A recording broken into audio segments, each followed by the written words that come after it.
Welcome mga kaibigan! Maraming salamat sa patuloy na pagsubaybay sa programang ito.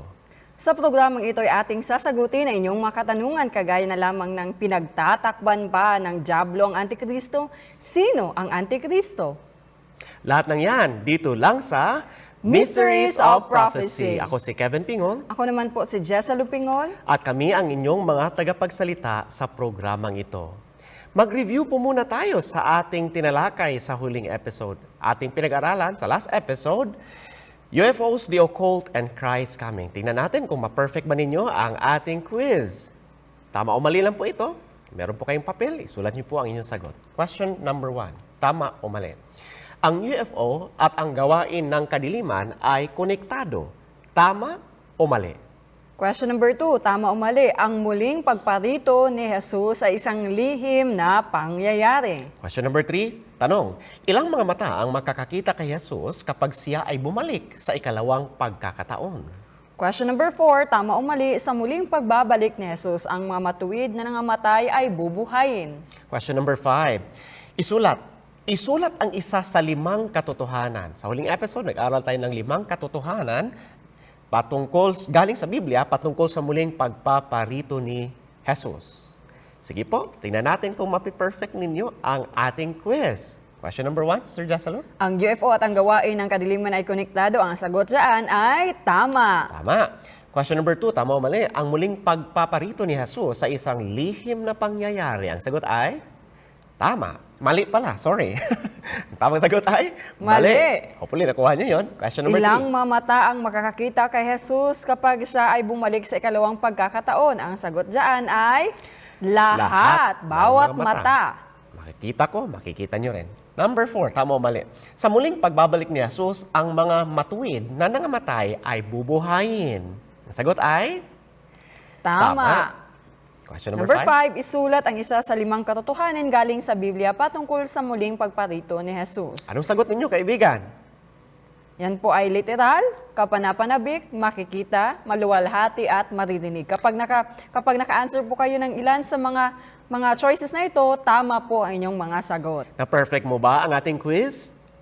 Kung hindi mo nakita ang last episode, bisitahin mo lang ang website www.amazingfactsphilippines.org at nandyan po lahat ng episode ng programang ito. At sa pamamagitan din ng website, madadownload nyo rin ang ating libreng handout.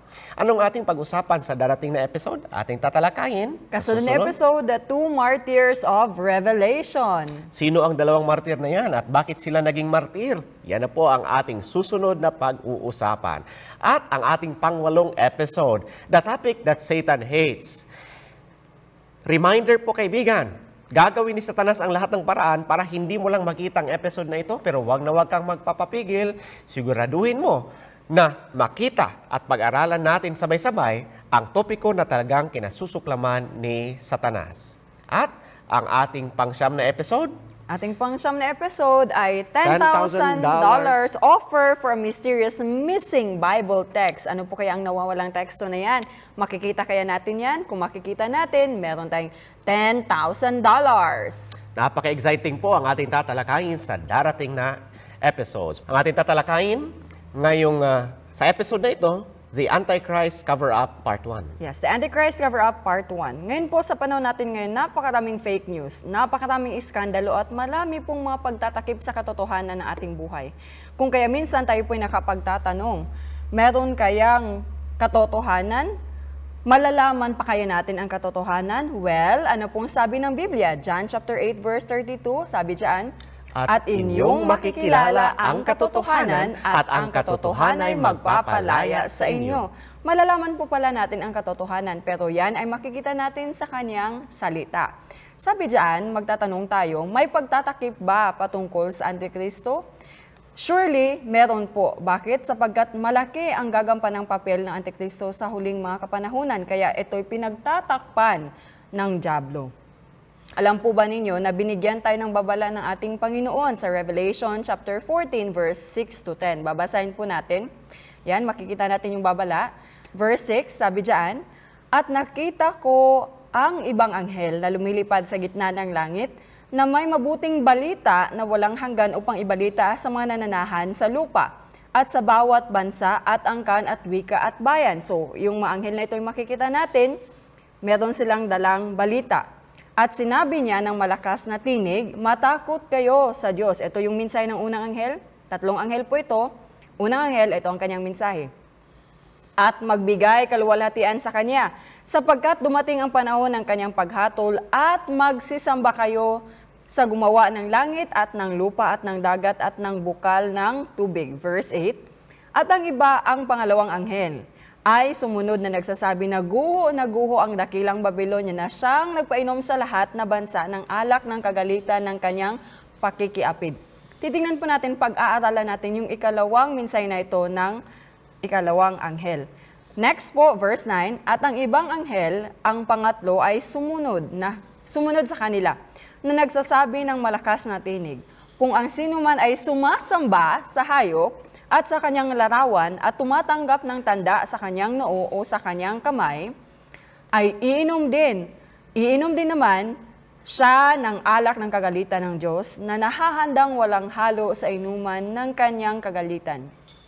At siya'y pahihirapan ng apoy at asupre sa harap ng mga banal na anghel at sa harapan ng kordero. Makikita po natin dito yung una at pangatlong anghel, iisa ang kanilang mensahe. Ito ay patungkol po sa pagsamba. Alam nyo ba na yung mga pinakamadugong labanan ay patungkol sa pagsamba, Brother Kevin? Ang mensahe ng unang anghel ay sambahin ang may likha. Ang mensahe naman ng pangatlong anghel ay nagbibigay sa atin ng babala na huwag nating sambahin ang hayop. Well, dito natin makikita, sabi ng Revelation 13 verse 8, at ang lahat ng nangananahan sa lupa ay magsisisamba sa Kanya. Itong Antikristo. Magsisisamba sa Kanya ang lahat ng mga nangananahan sa lupa. Ang tanong ngayon, sino bang Antikristo? Mahalaga na ito'y malaman natin upang hindi tayo sumamba sa Kanya o sumunod sa Kanya. Guys ko lang i-emphasize yung talata na yan, Sister Jasolo. Sabi dyan, ang lahat ng nangananahan sa lupa ay magsisamba sa Kanya. At kung patuloy natin babasahin yan, yung mga hindi nakasulat sa aklat ng buhay. Ibig sabihin, ang Antikristo, dapat marami ang sasamba sa Kanya. Hindi lang basta iilang tao. Kaya sino ba talaga ang Antikristo? Sino ba ang Antikristo? Well, kung tatanungin po natin ang internet, marami tayong makikita na kasagutan kagaya na lamang ng si Prince Charles of Wales, siya daw po ang Antichrist. Meron mang ibang nagsasabi na si Bill Gates daw. Minsan kapag, may problem yung iyong system sa Windows, siguro ikaw ay magagalit sa kanya at kung lalagyan mo nga ng sungay yung kanyang hitsura, pwedeng maaari siya ang Antikristo, pero hindi siya sapagkat magagawa ba niyang pasambahin ang mga tao sa kanya? Paano si Prince Charles? Mapapasamba niya ba ang buong mundo? No, hindi niya nga po. mapasunod ang lahat ng mga taong Inglaterra. Buong mundo pa ang kanyang pasasambahin? Hindi. Paano naman itong isa pa? Isa pa namang sagot ng internet ay si Barack Obama. Nagagawa ba ni Barack Obama na sumunod sa kanya ang lahat ng mga taga-Amerika? Well, hindi. Kaya nga hindi sasamba ang lahat ng mundo sa kanya. Hindi siya ang Antikristo. Alam niyo ba na napakaraming aklat ang sinulat patungkol sa Antikristo at maraming haka-haka kung sino ang Antikristo? Ang tanong, sino ba talaga ang Antikristo? Sino nga ba? Gusto mo bang malaban, kaibigan? Samahan mo kami sa ating patuloy na pag-aaral. Ang Antikristo, ating makikita ngayon na mayroon po tayong isang napakamalawakang pagtatakip patungkol sa Kanya.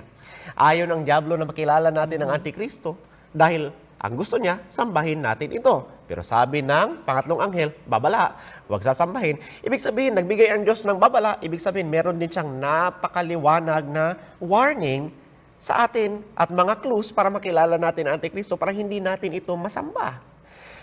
Ayon po sa unang Juan 2, versikulo 18 at 19, ito po yung mga talata na nagbabanggit talaga sa salitang Antikristo. Sabi diyan, mumunting mga anak, ito ang huling oras at gaya ng iyong narinig na darating ang Antikristo, kahit ngayon ay lumitaw ang marami ng Antikristo, kaya nga nalalaman natin na ito na ang huling oras. Sabi ng talatang ito, ang Antikristo kahit ngayon. Sa kapanahunan pa ni Juan, nandun na yung Antikristo. At sabi sa salita ng Diyos, marami ng Antikristo. Emphasize natin yan mamaya-maya. Sila, ang Antikristo'y, nangagsilaba sa atin Ngunit sila'y hindi sa atin, sapagkat kung sila'y sa atin, ay nagsipanatili sana sa atin. Ngunit nangagsilabas upang sila'y mahayag na silang lahat ay hindi sa atin. Ano daw ginawa ng Antikristo? Siya ay nagsilabas. Nais ko pong i-outline ang ating nabasa sa talatang iyon, unang Juan. Ang Antikristo ay nandito na ngayon. Sa kapanahunan pa lang ni Juan ay nandoon na ang Antikristo. May marami ng Antikristo. Ayon sa versikulo 18, at ang Antikristo ay galing sa loob ng iglesia at ito ay nagsilabas. Ayon nga sa ating nabasa sa talata. Kaya sino ba talaga ang Antikristo ayon sa Biblia? Kung ating pag-aaralang mabuti ang Biblia, merong 3 pasimbolo patungkol sa Antikristo ang ating matutuklasan. Una, itong taong makasalanan. Mababasa natin ang patungkol sa taong makasalanan sa pangalawang Tesalonica, Kapitulo 2. At ang hayop sa Apokalipsis, Kapitulo 13, yan din ay tumutukoy sa Antikristo. At hindi lang yan, pati na rin po sa Daniel Kapitulo 7, mababasa natin ang munting sungay at pati na rin ang munting sungay ay tumutukoy din sa Antikristo. Iisa-isahin natin ang 3 yan sa episode na ito. Unahin natin yung taong makasalanan.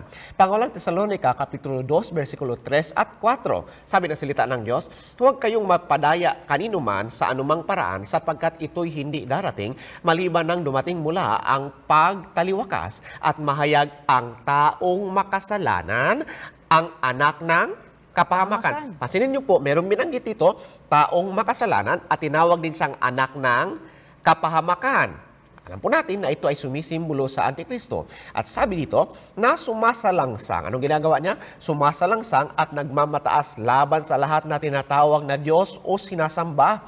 Ano pat? Siya'y nauupo, saan po?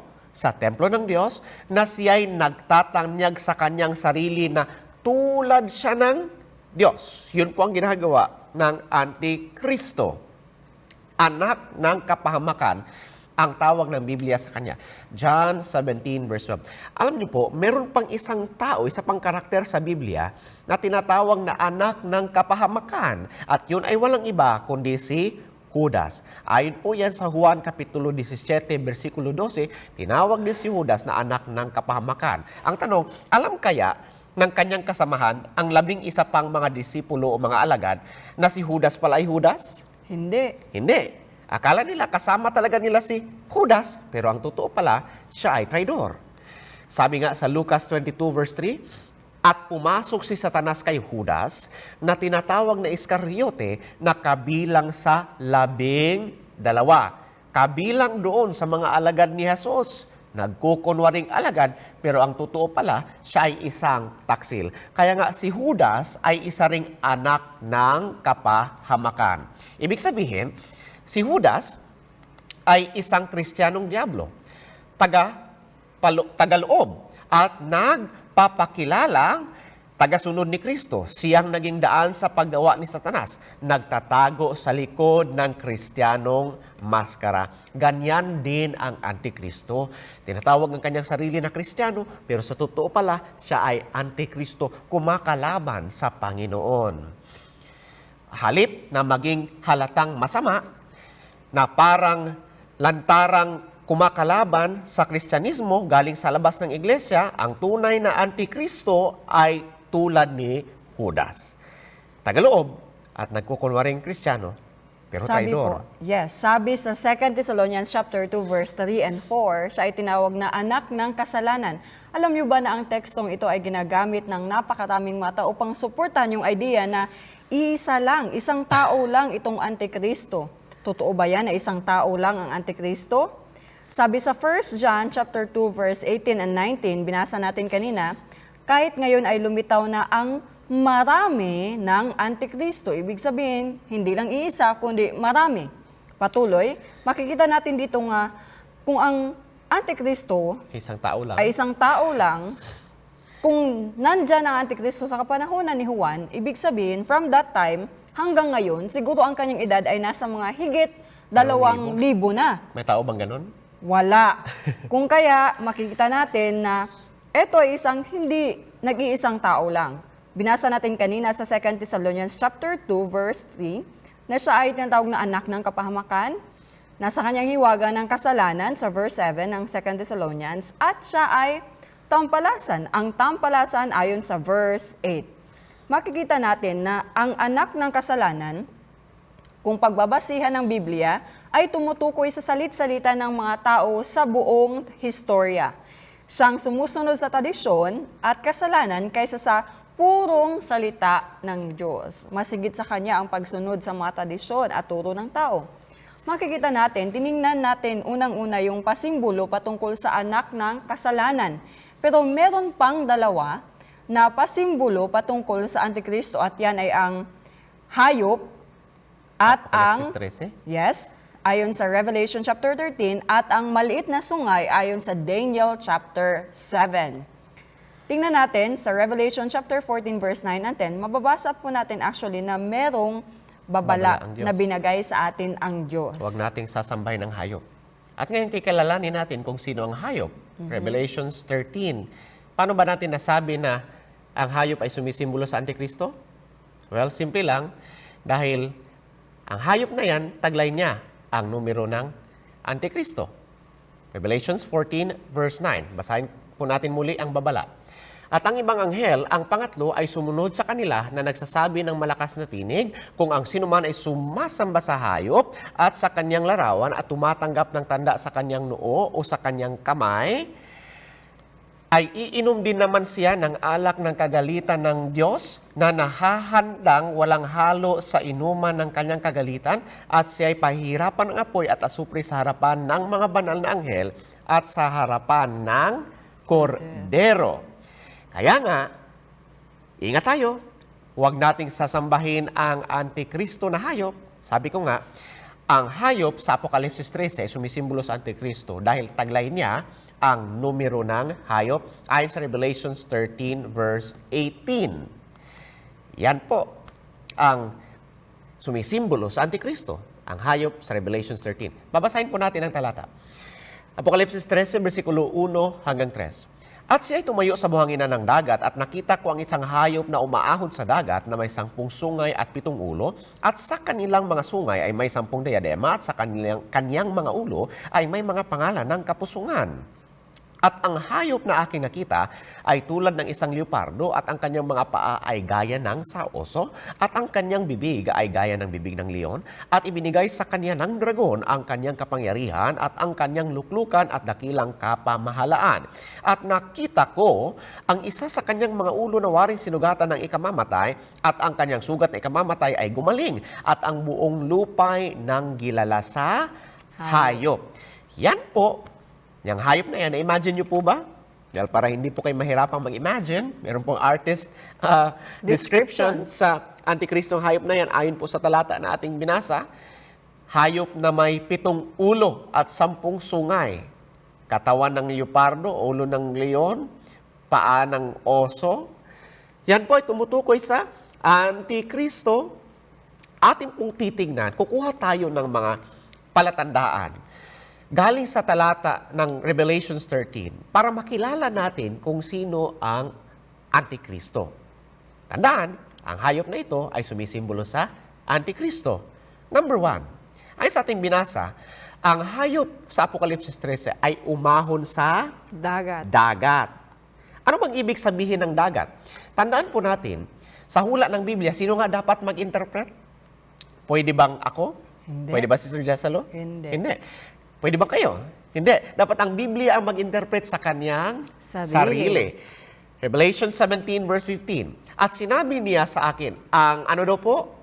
Tubig, tama, na iyong nakita na kinauupuan ng patotot ay mga, ito ngayon, basahin po natin lahat, ay mga bayan at mga karamihan at mga bansa at mga wika. Ibig sabihin, kapag binanggit ang salitang tubig sa hula ng Biblia, ito ay sumisimbolo sa maraming mga tao. Maraming mga tao. Ibig sabihin, ang Antikristo ay umahon galing sa dagat. Ibig sabihin, nanggaling siya sa isang lugar na maraming mga tao. Ayan, yan ang ating unang palatandaan para makilala ang Antikristo. Pangalawang palatandaan, siya ay binubuo ng 3 hayop. Anong mga hayop na yan? Ayon po sa versikulo 2, at ang hayop na aking nakita ay katulad ng isang pardo, at ang kanyang mga paa ay gaya ng sa oso, at ang kanyang bibig ay gaya ng bibig ng leon, at ibinigay sa kanya ng dragon ang kanyang kapangyarihan at ang kanyang luklukan at dakilang kapamahalaan. Binubuo siya ng 3 hayop. At hindi lang yan, ating clue number 3, tumanggap siya ng luklukan at kapamahalaan mula sa dragon, ang pang-4 na hayop. Ngayon, Sister Jasolo, ano ang ating clue number 4? Number 4, tumanggap siya ng sugat na ikamamatay na gumaling. Ayon po yan sa verse 3, sabi dyan, at nakita ko ang isa sa kanyang maulo na waring sinugatan ng ikamamatay at ang kanyang sugat na ikamamatay ay gumaling at ang buong lupay ng gilala sa hayop. Panglima naman na clue, bibig na nagsasalita ng malalaking bagay at mga kapusungan. Revelation 13 verse 5. Ano ba ang kapusungan, Brother Kevin? Ang kapusungan po, ang ating titignan ay kapag ang isang tao ay tinawag kanyang sarili na Diyos. Anyway, babasa tayo ng talata mamaya. Pang-6 na clue. Pang-6 na clue, kapamalaan upang magpatuloy sa 42 buwan. Yan po ay ayon sa verse 5. Sabi dyan, at binigyan siya ng kapamalaan upang magpatuloy na 42 buwan. Ang ating pang-7 clue, pagbabaka laban sa mga banal. Verse 7. Revelation 13 verse 7, at ipinagkaloob sa kanya na makipagbaka sa mga banal at pagtagumpayan sila. So, sinasakit niya, nilalabanan niya ang mga banal. Pang-8 naman, may kapamalaan sa buong sanlibutan. Verse 7 pa rin, at binigyan siya ng kapamalaan sa bawat angkan at bayan at wika at bansa. Ngayon naman, ikapang-9 na clue. Ang buong mundo ay sasamba sa Kanya. Saan natin yan mababasa? Verse 8 ng Revelation 13. At ang lahat ng nangananahan sa lupo ay magsisisamba sa Kanya, na ang kani-kaniyang pangalan ay hindi nasulat sa aklat ng buhay ng Kordero, na pinatay buhat ng itatag ang sanlibutan. So makikita natin dito ang hindi lang sasamba sa Kanya ay yung mga nakasulat ang pangalan sa aklat ng Kordero. Pero napakarami po niyan. Sabi nga, lahat ay sasamba sa Kanya. Meron po tayo ditong at least 9 clues para makilala natin kung sino ang Antikristo. Galing po dito sa description ng hayop sa Apokalipsis 13. Alam natin, ng hayop sa Apokalipsis 13 ay sumisimbolo sa Antikristo. Kaya ang tanong ngayon, sino o ano itong hayop na Antikristo? Sino o ano? Hindi ba't magkaiba yon? Pag sinabing sino, para sa tao. Pero kapag sinabing ano, para sa isang bagay. Ano ba talaga ang tama? Tingnan natin. Sa hula ng Biblia, ano ang sinisimbolo ng mga hayop? Para malaman po natin ang sagot, babalik po tayo sa kakambal na libro ng Revelation. Galing po tayo sa Revelation 13, pansamantala natin niyang iiwan at pupunta tayo sa aklat ng Daniel. At dito aalamin natin kung ano bang ibig sabihin kapag binanggit ng hula ang hayop o mga hayop.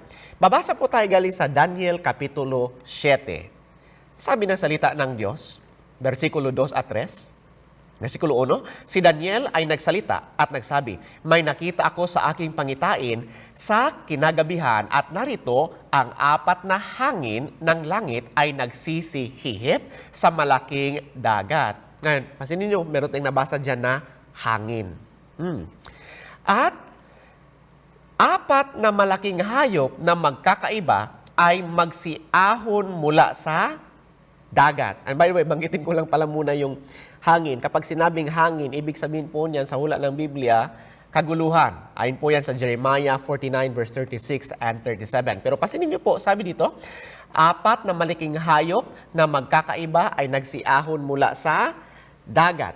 Alam na po natin kung anong ibig sabihin ng dagat. Ibig sabihin ng dagat ay populasyon o maraming tao ayon sa Revelation 17:15. At ayon nga sa aking sinabi kanina, ayon sa Jeremiah 49, 36 and 37, kapag minanggit ang hangin, ang ibig sabihin po niyan ay kaguluhan, labanan. Ngayon, ang tanong, ano ang ibig sabihin kapag binanggit sa hula ang hayop? Ano kayang ibig sabihin ng hayop ayon sa hula? Babasa tayo ng talata. Daniel 7 verse 23. Sabi ng salita ng Diyos, ang ikaapat na hayop ay magiging ikaapat na ano po? Kaharian. Kaharian.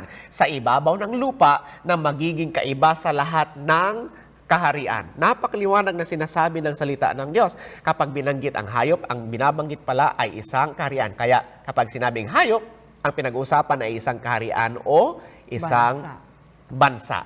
Kaya dadagdag po natin yan sa ating mga clues. Kapag binanggit ang hayop, yan po ay bansa. Merong binanggit na 4 na malalaking hayop at ibig sabihin pala niyan ay 4 na kaharian o mga bansa. Marami po tayong natutunan mga kaibigan.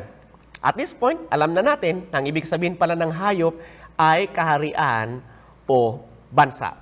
Ang ating pinag-aaralan dito, sino ba ang Antikristo? So far, meron tayong 3 na tumutukoy sa Antikristo. At yun ay ang makasalanang tao, ang hayop at ang munting sungay. Magpapatuloy po tayo dito po sa Mysteries of Prophecy.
Nagbabalik tayo sa Mysteries of Prophecy. Ang ating pinag-aaralan, The Antichrist Cover-Up.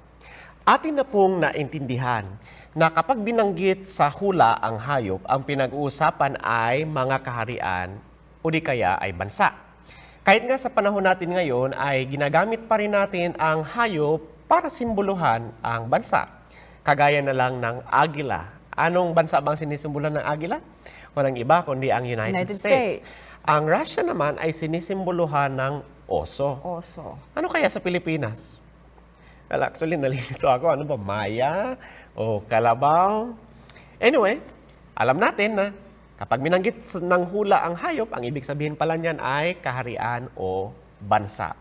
So, kung babalikan ibig natin yung Daniel, ibig sabihin, yung 4 po na malalaking hayop na binanggit or binasa natin kanina ay nagkakahulugan pong 4 na kaharian o mga bansa. Tignan po natin yung 4 na mga bansa na ito or mga hayop na ito ay nagsisimbolo ng bansa. Actually, makikita po natin dito, naalala natin yung una nating episode na tinalakay natin yung patungkol sa imahe at ang bawat bahagi ng imaheng ito ay nagkakalugan or kumakatawan ng mga bansa. At alam nyo ba na ang mga bansa na ito ay kinakatawan din ng mga hayop. Kagaya na lamang ng ulo na ginto na Babylonia ay sinisimboluhan niya ng leon na may 2 pakpak. At yung pilak naman na kaharian na sinisimboluhan ng Medo-Persia ay sinisimboluhan ng oso. At yung Greece naman ay sinisimboluhan ng leopardo na may 4 na pakpak. At yung binti naman na bakal na nagre-representa sa Roma ay kinakatawan or nagsisimbolo din, sinisimboluhan ng isang ng dragon. At ang dragon na ito o ang kaharian ng Roma ay actually nahati sa 10 na ito ay sinisimboluhan ng 10 sungay. At ito ay sumisimbolo sa nahating kaharian ng Europa. Now, tingnan natin sa Daniel chapter 7 verse 4, patungkol dito sa mga sungay na ito, sa mga hayop na ito, basahin natin.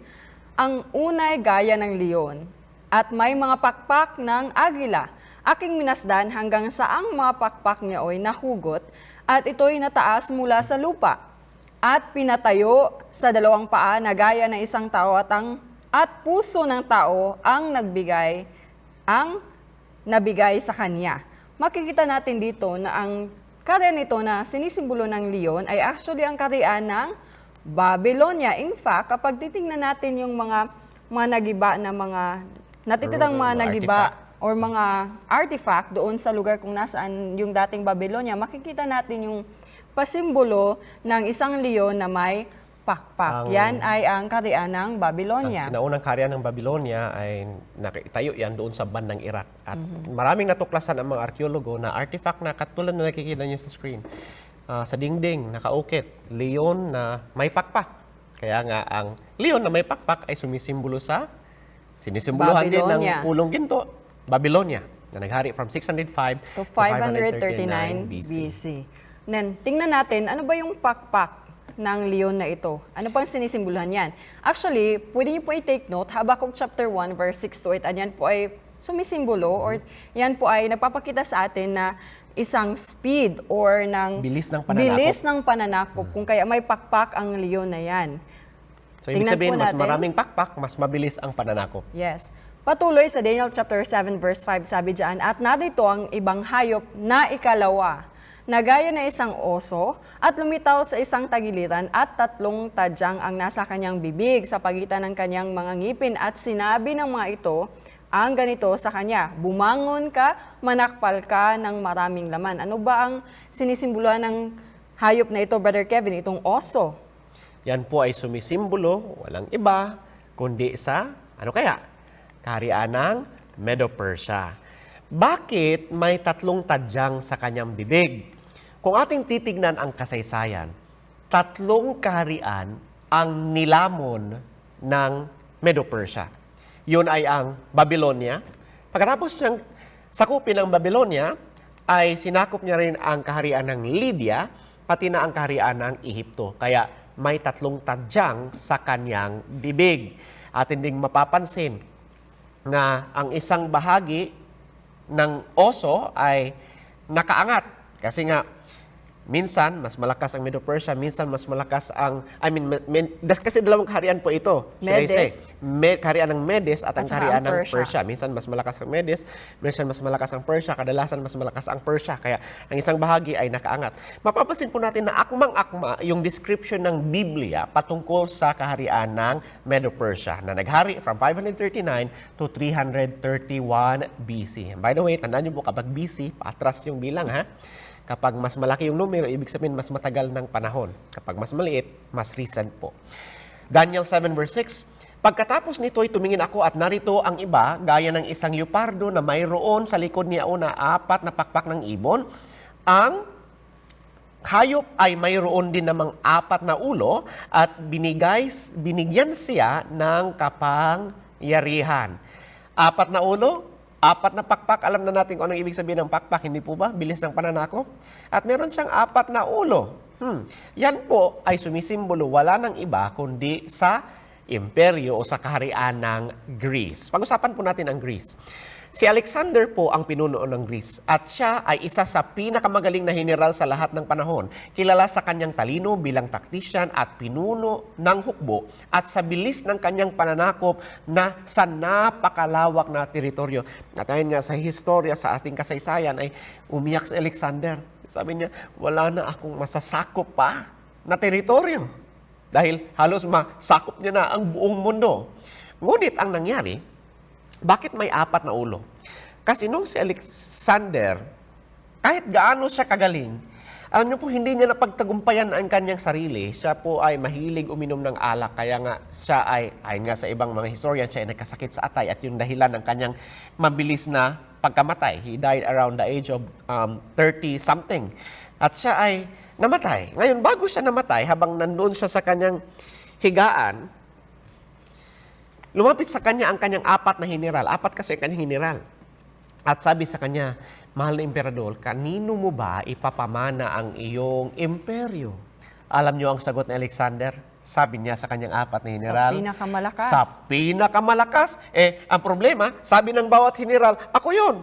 Kaya nangyari nung mamatay si Alexander, nahati ang kanyang imperyo. Sa bandang norte, ito ay napasakamay ni Lysimachus. Sa west naman kay Cassander, sa east kay Seleucus, at sa south kay Ptolemy. At yan po ang apat na general ng Greece. Kaya nga angkop na angkop dahil nahati po sa apat na pinuno ang imperyo ng Greece. Pinamunuan siya ng apat na mga general. Ang Greece ay namayagpag from 331 to 168 BC. Hindi lang dyan po nagtatapos. Daniel 7 verse 7. Pagkatapos nito'y may nakita ako sa pangitain sa gabi at narito ang ikaapat na hayop, kakilakilabot at makapangyarihan at totoong malakas. At may malaking mga ngiping bakal, nananakmal at lumuluray at niyuyurakan ng kanyang mga paa ang nalabi. At kaiba sa lahat na hayop na una sa kanya at siya'y may 10 sungay. Ano ba ang hayop na ito na siyang dragon? Siya ay may ngiping bakal. Yan po ay walang iba. Walang iba ang kaharian ng Roma. Ayon po yan sa Daniel chapter 7 verse 7. Now, nakita natin dito yung apat na kaharian. Yung unang-una, ano po yung sinisimboluhan ng leon na may 2 pakpak? Yan ay ang kaharian ng Babylonia. Ano naman po yung oso? Yan ay ang kaharian ng Medo-Persia. Yun naman pong leopardo na may 4 na pakpak ay ang kaharian ng Greece at yung dragon ay ang Roma. Now, dito natin makikita yung Roma po ay naghari from 168 BC hanggang 47 AD. Now, tingnan niyo po ito. Kailan po siya, hanggang kailan ang kanyang paghahari? Yan ay 476 AD. Tandaan po ninyo yan dahil babalikan natin ang petsa na yan. Kailan nga po naghari ang Roma hanggang kailan? 476 AD. Now, makikita natin dito na nung ang Roma ay bumagsak, ito ay nahati sa 10 kaharian. Hindi siya nasakop, nahati siya. Hindi siya nasakop, ito ay nahati. So, makikita natin yung 10 sungay. At dito natin makikita ito sa Daniel chapter 7 verse 24, sabi diyan, at tungkol sa 10 sungay, mula sa kahariang ito ay 10 hari ang babangon. 10 hari ang babangon. Para maging hari ka, dapat meron kang kaharian. Kaya nga kapag binanggit ang 10 sungay, ang pinag-usapan din po dyan ay 10 mga kaharian. Yun yung pagkakahati-hati ng imperyo ng Roma. Now, magpatuloy tayo, Daniel chapter 7 verse 8, sabi diyan, aking pinagdili-dili ang masungay at narito sumibol sa gitna ng mga yaon ang ibang sungay. Isang munti na sa harap niya nasa harap niya ay 3 sa mga unang sungay at nabunot sa mga ugat. Ang lakas. At narito, sa sungay na ito ay may mga mata na parang mga mata ng tao at isang bibig na nagsasalita ng dakilang bagay. So, sa 10 sungay na ito, meron pong sumibol na isang munting sungay at nung sumibol ang munting sungay na ito, meron pong 3 na nabunot o binuwal na mga kaharian. Now, patuloy tayo dito. Ito pong 10 kaharian ay naghari po ito simula noong 476 AD at nagpapatuloy sila hanggang sa katapusan ng ating mundo. Kaya nga, nandito ngayon, yung mga kaharian na yan, Yes. ito, yung 3, wala na. Yan po ang 10 kaharian ng Roma, Anglo-Saxons, Franks, Alemanni, Lombards, Ostrogoths, Heruli, Burgundians, Visigoths, Vandals, at saka Suevi. Panahon natin ngayon, 7 na lang ang natitira. Iba na ang kanilang pangalan. Ang Alemanni, Germans, ang Burgundian Swiss, ang Franks French, ang Lombards Italians, ang Saxons English, ang Suevi Portuguese, ang Visigoths ay Spanish. Pero yung 3 kaharian, ano yung 3? Ang Heruli, Vandals at Ostrogoths po ay wala na ngayon at merong kinalaman actually ang munting sungay na ito, ang kaharian na ito, kung bakit nabuwal or nabunot ang 3 kaharian na ito. Well, actually nabunot sila sapagkat nung sumibol ang kaharian na ito ay hindi sila sumang-ayon, hindi sila sumunod sa kaharian na ito. Kaya nga, Kita natin dito sa diagram, ibig sabihin, yung munting sungay pala, ay doon din siya lilitaw kung nasaan yung 10 mga bansa pagkatapos mahati-hati ang Roma. Alam po natin na ang 10 mga bansa na yan ay nandoon po sa Europa. At doon sumibol ang munting sungay. Sino ba ang munting sungay? Sabihin ko na po sa inyo, ang munting sungay, katulad ng hayop sa Apokalipsis 13, ay sumisimbolo din sa Antikristo. Gusto niyo bang malaman kung sino ang Antikristo? Kilalanin muna natin kung sino ang munting sungay. Kukuha po tayo ng mga palatandaan galing sa Daniel 7 para matukoy natin kung sino ba ang sinisimboluhan ng munting sungay. Sino nga ba? Daniel 7, versikulo 8. Aking pinagdili-dili ang mga sungay at narito sumibol sa gitna ng mga yaon ang ibang sungay, isang munti. Munting sungay? Sumibol kasama nila? Ibig sabihin, siya ay kasama ng 10. Ibig sabihin, doon siya sisibol sa Europa, isang lugar na napakaraming mga tao, kasama ng 10. Isa pang nating clue. By the way, ay sa Daniel 7 verse 24, at ang isa'y babangong kasunod nila at siya'y magiging kaiba kaysa sa mga una at kanyang ibabagsak ay 3 hari. Ibig sabihin, babangon muna, or should I say, mahahati muna ang 10 kaharian bago sisibol itong munting sungay. Kailan nga nahati-hati ang Roma? Kailan nagsilabasan ang 10 kaharian? 476 AD. Ibig sabihin, pagkatapos niyan. Saka palang lalabas ang munting sungay pagkatapos na ng taong 476 AD.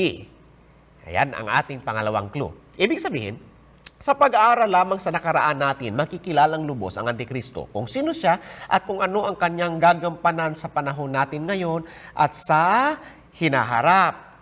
Yung iba kasi, hinahanap nila ang Antikristo sa hinaharap pa lang. Pero, doon pa lang sa nakaraang panahon, napakatagal na panahon na nga, lumabas na, sumibol na ang munting sungay na sumisimbolo sa Antikristo. Kaya, mag-ingat po tayo kaibigan, huwag tayong magpapaloko. Meron tayo ngayong isang napakalaking pagtatakip. Matagal na palang lumabas ang Antikristo, pero bakit hindi natin alam? Patuloy po tayo sa pag-aaral para hindi tayo malinlang. Isa pang clue, Brother Kevin. Daniel chapter 7 verse 8, sabi dyan, aking pinagdili-dili ang masungay at narito sumibol sa gitna ng mga yaon ang isang sungay, isang munti. So ito po isang munting sungay. Clue number 3, isang munting kaharian. Nakaharian? Yes. Ngayon, patuloy tayo sa ating pang makaragdagang clue. Daniel 7 verse 8, sabi dyan, aking pinagdili-dili ang mga sungay at narito sumibol sa gitna ng mga yaon ng ibang sungay, isang munti, na sarap nyo ay 3 sa unang sungay ay nabunot sa mga ugat. So binunot niya ang 3 na kaharian at walang iba yan ay ang Heruli, Vandals at ang Ostrogoths. So yan, ang sabi sa atin ng salita ng Diyos, Daniel 7 verse 8 naman ngayon. At narito, sa sungay na ito ay may mga mata na parang mga mata ng tao at isang bibig na nagsasalita ng mga dakilang bagay. So yan, idadagdag natin. Number 5, siya ay pinamumunuan ng tao. Ngayon naman, pupunta tayo sa Daniel 7 verse 24. At tungkol sa 10 sungay, mula sa karyang ito ay 10 hari ang babangon at ang isa'y babangong kasunod nila at siya'y magiging kaiba kaysa sa mga una. Kakaiba siya. At kanyang ibabagsak ay 3 hari. So yan, idadagdag natin yan para makilala natin kung sino ang sinisimboluhan nitong munting sungay. Number 6, siya ay naiiba. Ngayon, babasa naman tayo sa Daniel 7 verse 25. Sabi po dito, at siya'y magbabadya ng mga salita laban sa kataas-taasan. Ibig sabihin, ang munting sungay ay magsasalita ng kapusungan. Ano bang ibig sabihin ng kapusungan sa Biblia? Ayon sa John chapter 10 verses 30 to 33, i-take note niyo po ang talatang ito dahil napakaganda ng impormasyon na ating makukuha dito. Sabi ng salita ng Diyos, sinagot sila ni Jesus, maraming mabuting gawa na mula sa Ama ang ipinakita ko sa inyo. alin sa mga gawang yaon ang ibinabato ninyo sa akin? Pansinin ninyo ang sagot ng mga Hudyo. Sagot ng mga Hudyo, hindi dahil sa mabuting gawa ay binabato ka namin. Hindi, kundi sa, ano daw? Pamumusong. Inaakusahan ng mga Hudyo na si Jesus ay namumusong. Bakit? Sapagkat ikaw, bagaman ikaw ay tao, ay nagpapakunwari ikaw na Diyos. Sabi ng mga Hudyo, si Jesus ay nagsalita ng kapusungan dahil siya ay tao lang, ngunit nagpapakunwari sang Diyos. Tanong, tama ba ang mga Hudyo? Hindi. Nagpapakunwari lang ba na Diyos si Jesus? Hindi. Nagsalita ba ng kapusungan si Jesus? Hindi. Hindi po nagsisinungaling si Jesus. Alam po natin na hindi po nagsalita ng kapusungan si Jesus dahil si Jesus ay isang tunay na Diyos. Napakaliwanag po niyan. Huwag po kayong maniniwala kapag may magsabi sa inyo na hindi Diyos si Jesus. Kasi kung hindi Diyos si Jesus, tama ang sinabi ng mga Hudyo. Ibig sabihin, nagkasala si Jesus. Pero nagkasala ba si Jesus? Hindi. Kapag ginawa ng isang tao ang kanyang sarili na Diyos dito sa mundo, yan ay kapusungan. So alam na natin kung anong ibig sabihin ng kapusungan. Now, patuloy pa tayo sa ating mga clue. Verse 25 naman tayo at 21, sabi dyan, at siya'y magbabadya ng mga salita laban sa kataas-taasan at lilipulin niya ang mabanal ng kataas-taasan. Isa pang text, verse 21, ako'y tumingin at ang sungay ding yaon ay nakipagdigma sa mga banal at nanaig laban sa kanila. Clue number 8, ang kadayanang ito ay mapang-api. Isa pang clue, patuloy tayo, Daniel 7 verse 25, sabi diyan, at kaniyang iisiping baguhin ang panahon at ang kautusan. Clue number 9, babaguhin niya ang mga batas. So yan, meron tayong mga clues para makilala natin kung sino itong munting sungay. Daniel 7:25. At sila'y mga bibigay sa kaniyang kamay hanggang sa isang panahon at mga panahon at kalahati ng isang panahon. Panahon? Mga panahon, kalahati ng isang panahon. Anong ibig sabihin yan? Well, tatalon tayo sa Revelations 12 verse 14 para malaman natin kung anong ibig sabihin yan. Sabi dyan, at sa babae ibinigay ang 2 pakpak ng agilang malaki upang ilipad sa ilang mula sa harap ng ahas hanggang sa kanyang tahanan na pinagkandilihan sa kanyang isang panahon, mga panahon at kalahati ng isang panahon. Aba, nandyan din pala. Ganun po kasarap mag-aral ng Biblia. 1,260 days. Ang Biblia mag-interpret na kanyang sarili. Nabasa natin dyan yung parehong salita. At anong ibig sabihin yan? Revelations 12 verse 6. Atras lang tayo ng konti. At tumakas ang babae sa ilang na doon siya ipinaghanda ng Diyos ng isang dako upang doon siya ampunin 1,260 araw. 1,260 days. Yan pala ang ibig sabihin yan. Ibig sabihin, itong munting sungay ay naghari sa loob ng 1,260 mga araw. Ibig sabihin, pala ng panahon, 1 year.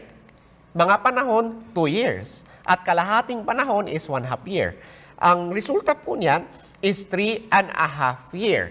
Ngayon, kung atin niyang i-multiply, susubukin po nating i-check sa ating mathematics, ibig sabihin po, 3.5 years times 12 months per years times 30 days per month, subukan niyo po. Yan po ay magiging 1,260 days. Pero tandaan natin, sa mga hula sa Biblia, ang isang hula na araw ay katumbas ng isang literal na taon. Kaya, yan po ay 1,260 mga araw sa hula or 1,260 literal na mga taon. Ibig sabihin, ang munting sungay ay mamamahala sa loob ng panahon, mga panahon, kalahating panahon, or 1,260 years. Ang 1,260 years ay nagsimula na po noon pang unang panahon. Huwag po nating hanapin ang Antikristo sa hinaharap dahil sa nakaraan pa lang naganap na ang 1,260 years. Yan ang 10 nating mga clues para makilala natin kung sino ang Antikristong munting sungay na iyan. Sumisimbolo siya sa munting sungay. Ngayon, kanina, na pag-aralan din natin ang patungkol sa Antikristong hayop. Sabi ko nga, magkapareho po ang munting sungay at ang Antikristong hayop. Paano natin nasabi na magkapareho sila? Isa lang kanilang tinutukoy at yun ay walang iba kundi ang Antikristo. Talaga? Subukin natin. Ang munting sungay ay kasama ng 10. Nasaan nga yung 10 kaharian? Sa Europa. Marami bang tao doon? Yes. Punong-puno ng mga taong Europa. Kagaya din ng hayop sa Revelations 13. Siya ay umahon sa dagat o lugar na maraming mga tao. Ang munting sungay ay isang munting kaharian. Ang hayop po ba sa Revelations 13 ay isa ding kaharian? Yes. Yes. Ayon po sa ating pinag-aralan, ang sinisimboluhan pala ng hayop ay kaharian. Ayon din po sa ating binasa sa Daniel 7, itong munting sungay ay talagang naiiba. Naiiba din ba ang antikristong hayop sa Revelation 13? Yes. Ayon sa versikulo 3, yes, siya ay talagang kakaiba sa lahat. Atin ding naintindihan na itong munting sungay, siya ay nagsalita ng kapusungan. Nagsalita din ba ng kapusungan ang antikristong hayop? Talaga. Ayon po sa Revelation 13 verse 5. At atin ding naintindihan na itong munting sungay sa Daniel 7 ay mapang-api. Mapang-api din ba ang antikristong hayop? Yes. Mapang-aping talaga. Atin ding nalaman na ang munting sungay ay namahala sa loob ng 1,260 years. Namahala din ba sa loob ng 1,260 years ang antikristong hayop? Oo. Yes. Naalala niyo po mga kaibigan, ayon sa Revelation 13 verse 5, 42 months. 42 months times 30 days per month is equals to? That's 1,260 years. Katulad ng munting sungay. Kaya nga, walang duda, iisa lang itong antikristong hayop sa Revelation 13 at ang munting sungay sa Daniel 7. Silang dalawa ay parehong tumutukoy sa Antikristo. Mag-review po tayo sa ating natutunan. Ating natutunan na ang Antikristo ay nandito na ngayon, kahit pa sa mga araw pa ni Juan. May maraming Antikristo. At ang Antikristo ay nanggaling sa loob ng simbahan. Nagkukunwaring Kristiyano. Ang Antikristong hayop ay isang kaharian. Kaya ang ating pinag-usapan dito ay isang kaharian. Kaya ang tanong ngayon, Sino ba talaga ang Antikristo? sino nga ba talaga ang Antikristo? Ang Antikristo ay actually, kulang na ang ating panahon ngayon.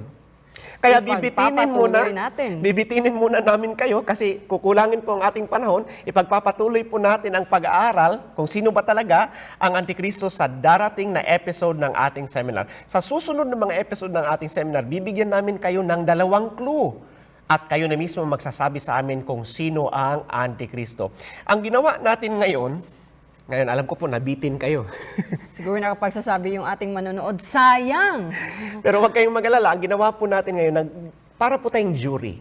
Naghanap lang tayo ng mga ebidensya. Palatandaan. Palatandaan. Para sa susunod natin na pag-aaral, mas madali nating maintindihan at makikilala kung sino ba talaga ang Antikristo. Pero tandaan po natin, ang tunay na issue sa panahon ng katapusan ay patungkol sa pagsamba. Ang babala, huwag nating sasambahin ang hayop. Kaibigan, gusto mo bang sabihin kay Jesus, Panginoon, tulungan mo ako upang hindi ko sambahin ang hayop?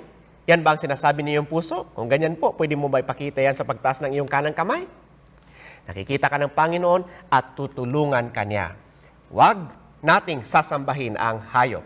Dapat si Jesus lamang ang ating sasambahin, kagaya nga ni Joshua sa Joshua 24 verse 15.